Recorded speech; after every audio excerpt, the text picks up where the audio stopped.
I use this Model Magic for a lot of things, including leaf veiners, a lot of things. So, okay, for the regular lace mold, a silicone lace mold, I'm just going to do a small piece. I'm not going to do a piece. I'm just going to do a little piece. Actually, I was going to do a little bit bigger. I can do this one. I just took that out. I got a bump in it. I always have a bump in it. It's from my pasta machine. Okay, that's because I didn't try very hard with this. That's fine. Okay, for the silicone lace molds, again, you're going to use the silicone plastique, or you can use the Fimo clay. There are some types of clay that don't react well with this, so you might want to like take a little piece of clay and roll it out and take a little bit of this and put it on and make sure that it's going to cure in 20 minutes like it's supposed to. It doesn't, you know, stay gross, but I know this one works. I know this one works. What I'm going to do, what I've always done with this is I've used my modeling chocolate. The reason I did that is because when I make my lace, when I make the full lace, I make usually about 6 to 8 inches, and this only has a 3-minute work time.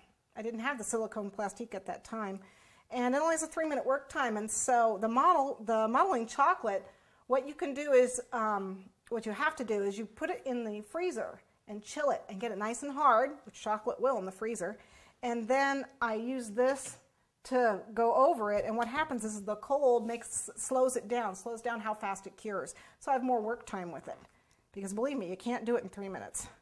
It'll be cured before you're done getting your lace embedded. So anyway, this is really hard chocolate clay. Got to knead this up.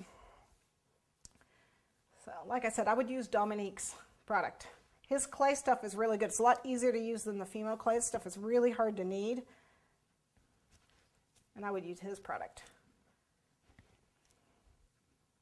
Okay, so I've got my chocolate clay rolled out, and I'm just making it thinner.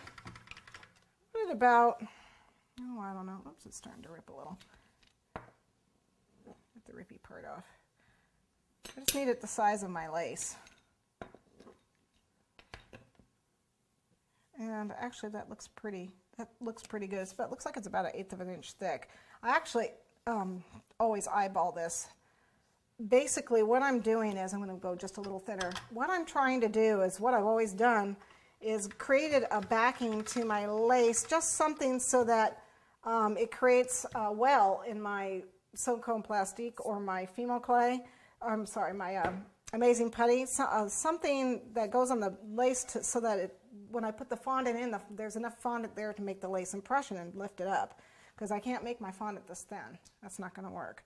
So I'm basically making this the thickness I want my fondant to be when I put it on the cake. That's what this is. Okay, and just a hair thicker because I want the impression. So go down to about this has 9 settings, and I'm going about halfway down to 5. Okay. So it's thin, not too thin. I'm going to go ahead and put it on my mat so I don't have to play with it.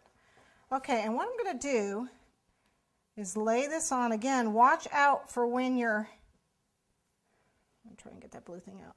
Watch out for when your lace repeats itself.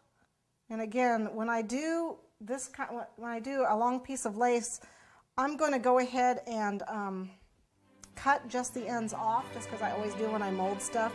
So having the repeat just a little past is okay.